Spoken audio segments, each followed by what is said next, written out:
Asian cup বাছাইয়ে হংকংয়ের বিপক্ষে home ও away ম্যাচের জন্য বাংলাদেশ দল ঘোষণা করেছে বাফুফে।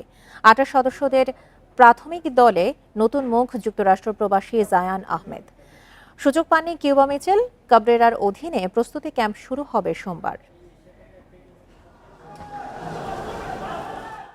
জায়ান আহমেদ, কিউবা মিচেল দুজনই অনূর্ধ্ব ২৩ দলের হয়ে খেলেছেন। ভিয়েতনাম মিশনে বেশিরভাগ সাইড বেঞ্চে কেটেছে কিউবার। গুঞ্জন আছে এই ইংল্যান্ড প্রবাসীর খেলার ধরন ততটা পছন্দ হয়নি টিম ম্যানেজমেন্টের।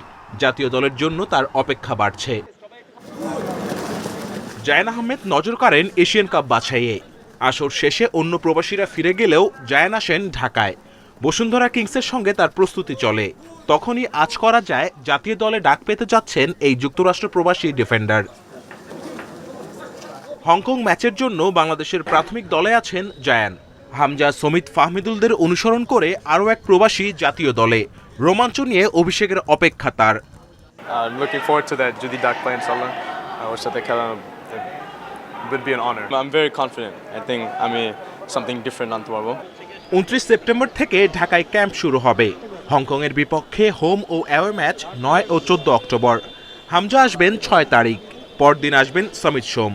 এশিয়ান কাপের মূল পর্বের স্বপ্ন বাঁচিয়ে রাখতে মাস্ট উইন ম্যাচ বেঙ্গল টাইগার্সদের জন্য। দলে সর্বোচ্চ ১১ জন বসুন্ধরা কিংসের। আবাহনী, মোহামেডান থেকে ৫ জন করে ফুটবলার ডাক পেয়েছেন ক্যাম্পে। ব্রাদার্স, ফর্টিস, পিডব্লিউডি থেকে আছেন ১ জন করে।